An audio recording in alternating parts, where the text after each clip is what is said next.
अक्सर हमने अपने आसपास ऐसे बहुत से लोगों को देखा होगा जो दूसरों से कम हुनरमंद होते हैं। दूसरे लोगों के मुकाबले उनमें कम टैलेंट होता है, लेकिन फिर भी वो उन लोगों से ज्यादा कामयाब हो जाते हैं। तो ऐसा क्यों होता है? क्या उनकी किस्मत अच्छी थी या फिर ऊपर वाले ने उनका साथ दिया?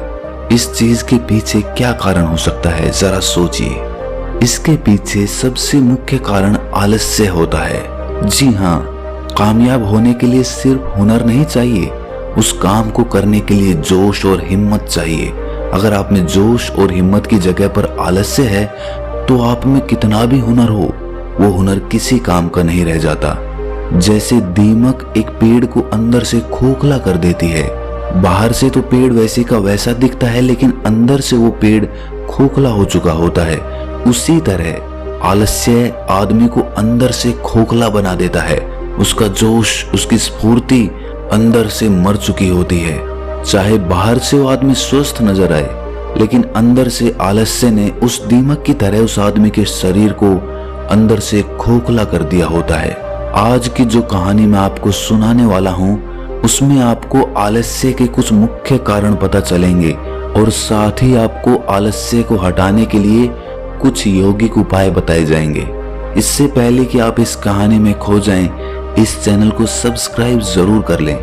तो चलिए कहानी शुरू करते हैं। एक बार की बात है, एक आलसी आदमी बुद्ध के पास आकर कहता है कि हे बुद्ध, मैं अपने आप से बहुत परेशान हूँ।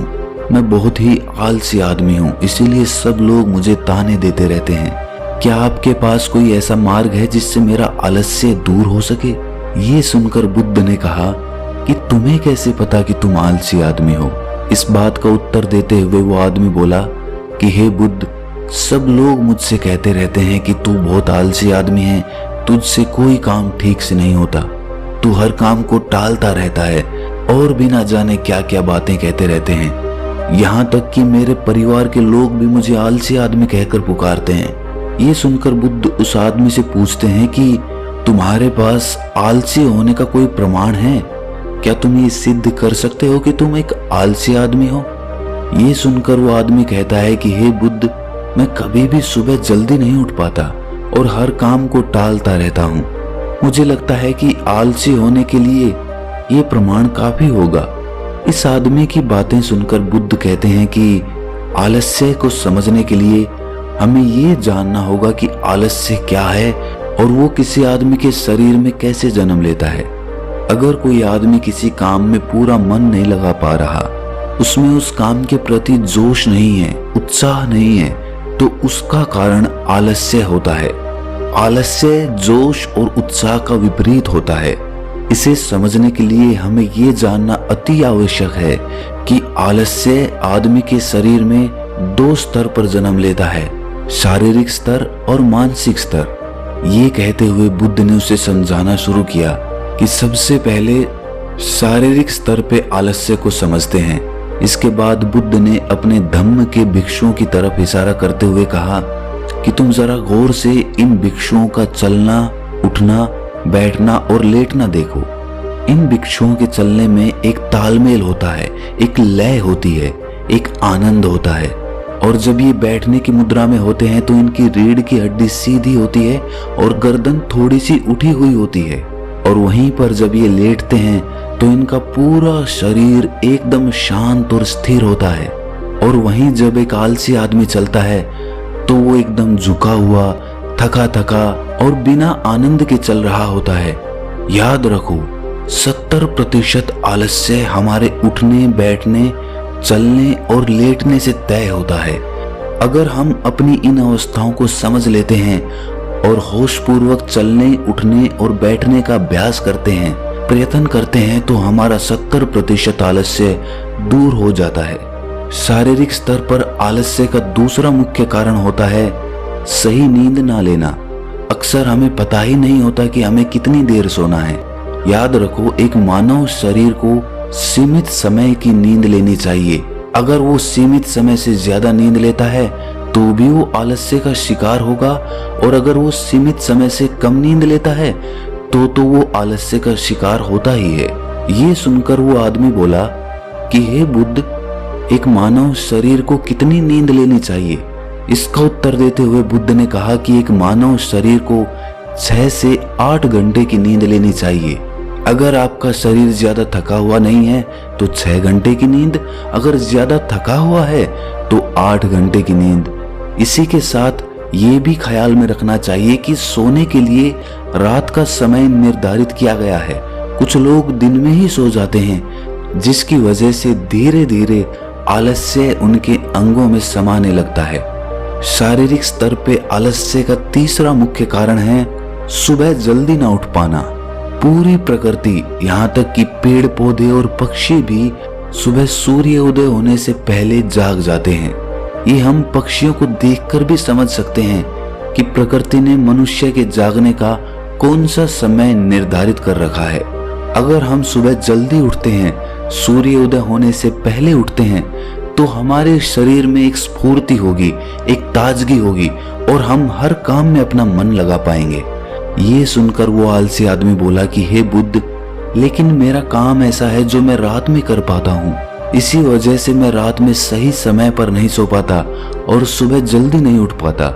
तो जिन लोगों का काम रात में होता है वो सुबह कैसे जल्दी उठ पाएंगे?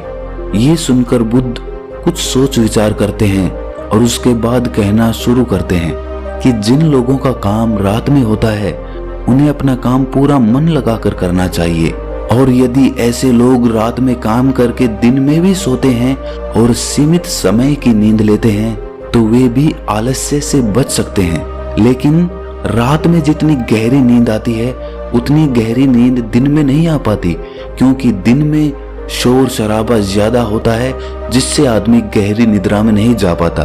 इसीलिए जो आदमी दिन में सोता है उसे कुछ ऐसी व्यवस्था करनी चाहिए जिससे बाहर का शोर शराबा उसकी नींद में बाधा ना बन सके। इसके लिए वो अपने कानों में रुई वगैरह ठूंस सकता है जिससे बाहर की आवाज उसके कानों में ना पड़े और वो गहरी निद्रा ले पाए। शारीरिक स्तर पे आलस्य का अगला मुख्य कारण होता है भोजन। सही समय पर और सही भोजन करना शरीर के लिए अति आवश्यक होता है। कुछ लोग ऐसा भोजन करते हैं जिसमें कोई जान ही नहीं होती। अब आप ही सोचिए, जिस खाने में जान ही नहीं है, जिस खाने में ऊर्जा ही नहीं है, वो खाना आपके शरीर को ऊर्जा कैसे दे सकता है? और अगर इंसान ऐसा खाना खाएगा तो उसका शरीर किसी भी काम को करने में प्रतिरोध करेगा ही। अक्सर गलत समय पर उल्टा सीधा भोजन करने से आदमी का मोटापा बढ़ता चला जाता है और एक पतले इंसान के मुकाबले एक भारी शरीर वाले इंसान के शरीर में ज्यादा आलस्य पाने की संभावना हो जाती है। इसीलिए ऐसा भोजन करो जो प्रकृति से सीधा प्राप्त हो रहा हो, जिसमें कुछ ऊर्जा हो। ये सुनकर उस आदमी ने कहा कि हे बुद्ध, शारीरिक स्तर पे तो आलस्य को मैं समझ गया हूँ, लेकिन मानसिक स्तर पे आलस्य क्या होता है? इसका उत्तर देते हुए बुद्ध कहते हैं कि इंसान को अपने जीवन में बहुत सारी नाकामयाबी मिलती है। जब वो नाकामयाब होता है, किसी काम को पूरा नहीं कर पाता, तो उसका जोश और उत्साह अगले काम को करने के लिए ठंडा पड़ता जाता है। जब भी वो किसी नए काम को शुरू करता है तो उसका पिछला काम उसके मन को प्रभावित करता रहता है। इसीलिए वो नए काम को पूरे जोश और उत्साह के साथ और पूरा मन लगाकर नहीं कर पाता, और यही आलस्य का कारण बन जाता है, जिसकी वजह से वो नया काम भी पूरा नहीं हो पाता, क्योंकि उसमें उसका पूरा मन और पूरा जोश नहीं लगा होता है। इसके लिए हमें ये समझना जरूरी होता है कि जो पिछला काम हमारा पूरा नहीं हो पाया, उससे भी हमें बहुत कुछ सीखने को मिला है। उससे हमें एक अनुभव मिला है जो हम अपने नए काम में लगा सकते हैं। तो पिछले काम के प्रति नकारात्मक नजरिया रखने की बजाय सकारात्मक नजरिया रखेंगे तो आलस्य हमारे मन में नहीं आएगा। मानसिक स्तर पे आलस्य का दूसरा मुख्य कारण होता है लक्ष्य का स्पष्ट ना होना। ये कहकर बुद्ध उस आलसी आदमी से सवाल करते हैं कि मान लो यदि तुम किसी जंगल में फंस गए हो और तुम्हारे पास खाने पीने के लिए कुछ भी नहीं है, तो तुम क्या करोगे? वो आदमी कहता है कि हे बुद्ध, मैं जिंदा रहने के लिए उस जंगल में खाने पीने का सामान ढूंढूंगा। ये सुनकर बुद्ध कहते हैं कि अगर तुम्हें फिर भी खाने पीने का सामान नहीं मिलता तो? इसका जवाब देते हुए वो आदमी कहता है कि हे बुद्ध, तो मैं किसी भी तरह, किसी भी कीमत पर उस जंगल से बाहर निकलने का पूरा प्रयास करूंगा। ये सुनकर बुद्ध कहते हैं कि चूंकि वहां पर तुम्हारा लक्ष्य स्पष्ट है, इसीलिए तुम्हारे शरीर में कोई आलस्य नहीं आएगा। उस समय तुम्हें पता होता है कि तुम्हारे शरीर के लिए अभी सबसे ज्यादा जरूरी खाना पीना ढूंढना है। अगर तुम नहीं ढूंढोगे तो तुम मर जाओगे। और जब तुम्हारा लक्ष्य स्पष्ट होता है तो आलस्य तुम्हारे मन में आ ही नहीं सकता। लेकिन हमारे दैनिक जीवन में हमारा लक्ष्य स्पष्ट नहीं होता है, जिसकी वजह से हमारे मन की ऊर्जा इधर उधर बिखरती रहती है। अगर हमारा लक्ष्य स्पष्ट होगा तो कोई आलस्य, कोई ताकत हमें हमारा लक्ष्य प्राप्त करने से नहीं रोक सकती। और इसी तरह अगर किसी काम को करने की हमारे पास कोई ठोस वजह नहीं होती तो भी हम उस काम को टालते रहते हैं। उस काम को करने का हमारा मन ही नहीं करता, क्योंकि हमारे मन में ये बात समाई होती है कि इस काम को करके कुछ फायदा तो होगा नहीं। इसीलिए किसी काम को करने के लिए उसकी ठोस वजह जानना बहुत जरूरी होता है। बहुत सारे लोग व्यायाम करने की अहमियत नहीं समझते हैं, क्योंकि वो इसकी वजह नहीं देख पा रहे हैं। वो सोचते हैं कि व्यायाम करने से क्या फायदा। लेकिन जो आदमी दूरदर्शिता रखता है, जो ये देख पाता है कि अगर मैं आज व्यायाम नहीं करूंगा तो भविष्य में मेरा शरीर कितने रोगों से ग्रस्त हो सकता है, तो ऐसे आदमी के पास स्पष्ट लक्ष्य भी होता है और ठोस वजह भी होती है, और इसीलिए वो लोग व्यायाम भी करते रहते हैं। मानसिक स्तर पर आलस्य का अगला मुख्य कारण होता है आलसी लोगों का साथ। अक्सर कुछ लोग आलसी नहीं होते, लेकिन उनके आसपास के लोग आलसी होते हैं। अगर आपकी संगति में आलसी लोग भरे हुए हैं तो आप भी उनकी तरह हो जाएंगे। आपका भी मन काम करने से भागने लगेगा। आलस्य एक छुआछूत की बीमारी की तरह होता है। जितने ज्यादा आलसी लोगों से आप घिरे हुए हैं, आपका मन उतने ही आलस्य को पकड़ लेगा। मानसिक स्तर पर आलस्य का अगला मुख्य कारण है किसी भी काम को टालते रहना।